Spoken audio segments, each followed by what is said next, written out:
अंगूठी पहनाई जा चुकी थी। अब सभी लोग खाने की प्लेट लेकर अपना अपना कोना पकड़ चुके थे। नेहा अब अपनी सहेली और होने वाली जेठानी और ननंद के साथ सिमटी सिकुड़ी बैठी हुई थी। इधर उधर की बातें चल रही थी। इतने में सासू माँ कमरे में आई और नेहा के पास बैठते हुए बोली, देखो नेहा, अब शादी में कुछ ही दिन बचे हैं, तो तुम धूप में कम निकलना। बेसन दही और हल्दी का लेप रोज रात को लगाया करना, उससे रंग साफ हो जाएगा। नेहा ने हाँ में सर हिला दिया। अब जेठानी चहकते हुए बताने लगी, हाँ, नींबू और टमाटर का रस लगाओ तो रंग साफ हो जाएगा। देवर जी को गोरी चिट्टी लड़कियां पसंद है, मेरी जैसी। और खिलखिलाकर हंस पड़ी। फिर माहौल हल्का हो गया।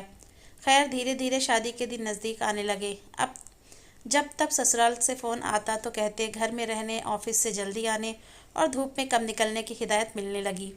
आकाश भी जब फ़ोन करता तो अधिकतर उसके सांवलेपन को लेकर छेड़ दिया करता था। तो कभी सीरियस होकर कहता, नेहा, मुझे तुम्हारे सांवलेपन से कोई शिकायत नहीं है, मगर मम्मी की अरमान है कि उनकी बहुएं मिल्की वाइट हो।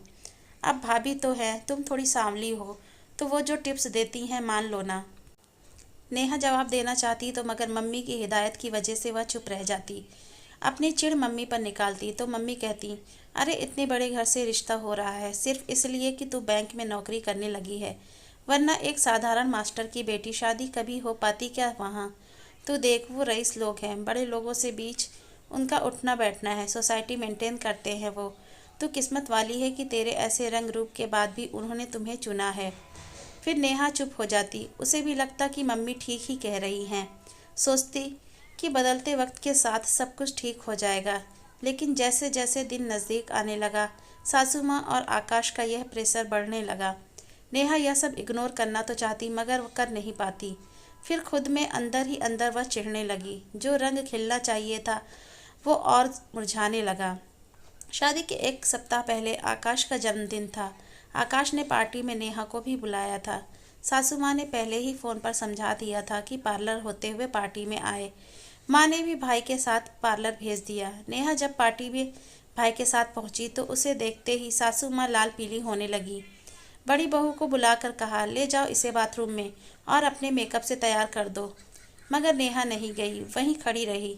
सासू माँ के तलवे का गुस्सा सिर पर चढ़ गया और लगभग धक्का देते हुए नेहा को बोली, ना रंग है ना रूप, फिर तुम्हें किस बात का घमंड है। हमने अपने से नीचे घर में रिश्ता जोड़कर गलती कर दी। इतने में आकाश भी वहां आ गया। हल्ला सुनकर और नेहा का हाथ पकड़कर बाथरूम की तरफ भाभी के साथ बढ़ने लगा। नेहा ने धीरे से उसके हाथ से अपने हाथ को आज़ाद कराते हुए वापस सासू माँ की तरफ बढ़ने लगी और उनके करीब जाकर बोली, हाँ, मैं साधारण से घर से हूँ, मेरा रंग सांवला है, मुझे घमंड तो नहीं मगर गर्व है अपने आप पर। मैं अपनी कड़ी मेहनत से आज एक छोटे से मुकाम पर हूँ।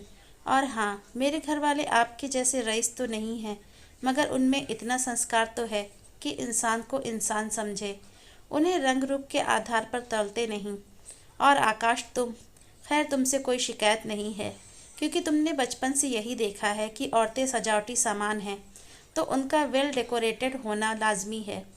कहते हुए उसने अपनी अंगूठी निकालकर अपने होने वाली सास के हाथ थमा दी और भाई का हाथ पकड़कर हॉल से बाहर निकल गई, एक आज़ाद हवा की झोंके की तरह।